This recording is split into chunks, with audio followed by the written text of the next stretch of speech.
बिहार में कोई कर्फ्यू नहीं है। बिहार में खुला छूट है, जिसको मन करे आके जाने। लेकिन रोजगार क्या होता है उनको पता है।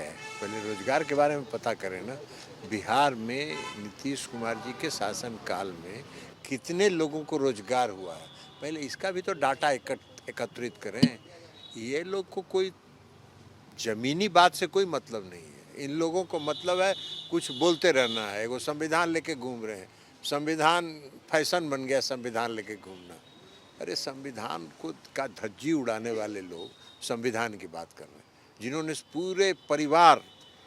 पूरे परिवार ने आज तक कभी संविधान का सम्मान नहीं किया, वो संविधान की बात कर रहे हैं। तो संविधान की धज्जी उड़ाने वाले लोग भी फैशन में संविधान लेके घूम रहे हैं। रोजगार की बात कर रहे हैं, कहाँ रोजगार? बिहार में रोजगार, प्रतिदिन रोजगार मिल रहा है, प्रतिदिन नियुक्ति पत्र बंट रहा है। तो इसलिए उनको घूमना है, घूमते रहें। और घूमना है तो कुछ बोलना है, तो कुछ बोलना है तो बोलते रहें।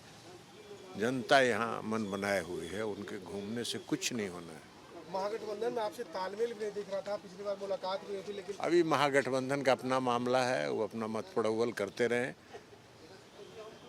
वहाँ खींचातानी है तो हम अपना खींचातानी करते रहें, उससे हम लोग को क्या लेना देना है। तेजस्वी यादव भी लगातार सवाल पूछ रहे हैं आप लोगों से, वक्फ का मामला हो या सरकार का मामला हो। वक्फ के पहले वक्फ को समझें तो वक्फ क्या है।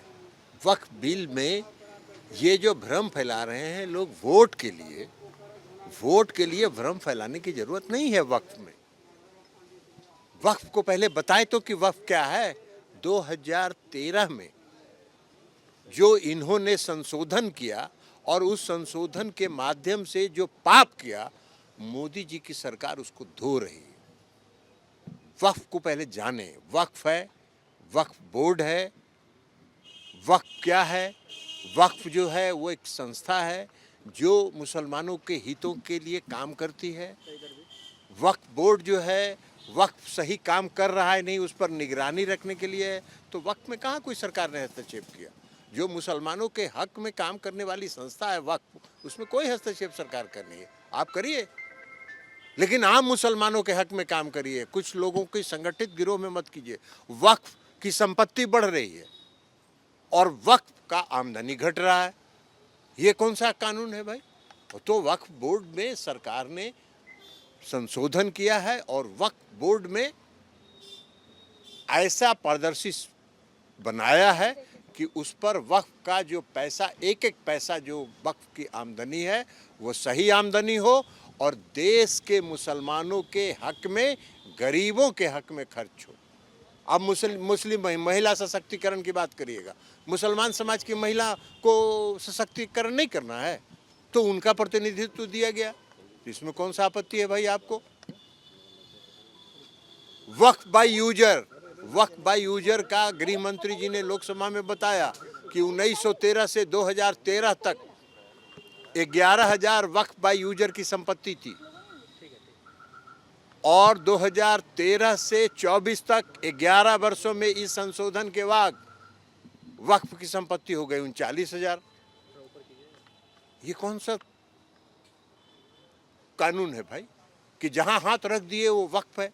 तो सरकार ने कहा कि ठीक है, वक्फ के में बाय यूजर को भी आप कहिए, लेकिन उसका निर्धारण जो डिस्ट्रिक्ट मजिस्ट्रेट है वो रेवेन्यू के रिकॉर्ड्स का कस्टोडियन है, वो तय करेगा कि वक्फ बाय यूजर्स, इस पर आज से 300 साल पहले, 200 साल पहले, 400 साल पहले कोई मुस्लिम धार्मिक कार्रवाई होती थी कि नहीं, वो डिस्ट्रिक्ट मजिस्ट्रेट तय करेगा। उसके आधार पर वक्फ बाय यूजर की संपत्ति होगी। कहीं सुने हैं कि वक्फ का संपत्ति 5 स्टार होटल बना हुआ है बंगलोर में और उसका किराया 13,000 रुपया है? कहाँ से 13,000 रुपया 5 स्टार होटल का किराया महीना होगा भाई? कौन घपला कर रहा है? तो ये घपला को ख़त्म करने के लिए पूरे वक्फ के कानून को पारदर्शी बनाया इस सरकार ने। उससे आम मुसलमानों को, गरीब मुसलमानों को, पिछड़े मुसलमानों को कोई हानि नहीं है, उनको लाभ है। सर बिहार में जो कब्जा है, लालू जी ने भी कहा था, तो क्या उन कब्जों को छुड़ाने की सरकार की तरफ से? देखिए, ये सरकार ने कहा है कि हम इस कानून को इरोस्पेक्टिव से पहले से हम लागू नहीं करेंगे, भविष्य में इस पर ध्यान देंगे। कई लोग कह रहे हैं कि जेडीयू को नुकसान होगा चुनाव में। अब छोड़िए ना, नुकसान होगा क्या होगा ये तो हम देखेंगे। हम तो जनता के हक में काम करते हैं। नीतीश कुमार जी ने आज तक मुसलमानों के हक में जो काम किया, वो उदाहरण है कहीं देश में। तालमी मरकज, हुनर योजना चलाया उन्होंने, मदरसा के शिक्षकों को वेतन देने का काम उन्होंने किया। लालू जी के राज में जो वक्फ का मुसलमानों के हितैषी बन रहे हैं, उनके राज में मदरसा के टीचरों को क्या मिलता था? नीतीश कुमार ने सारे कब्रिस्तान की घेराबंदी करा दी। आज कोई भी बात नहीं है कहीं भी, पूरे बिहार में अमन चैन है, सांप्रदायिक सद्भाव है। भागलपुर दंगा किसके राज में हुआ था? कांग्रेस पार्टी के। राहुल गांधी को यह जवाब देना चाहिए बिहार आके कि भागलपुर दंगा में किसके राज में हुआ और क्या उनकी शासन ने कार्रवाई किया वहां के दंगा पीड़ितों को न्याय देने के लिए। उनको न्याय भी अगर किसी ने दिया तो नीतीश कुमार जी ने दिया। वो अलग बात है, उनको वोट के लिए काम नहीं किया जाता है सब।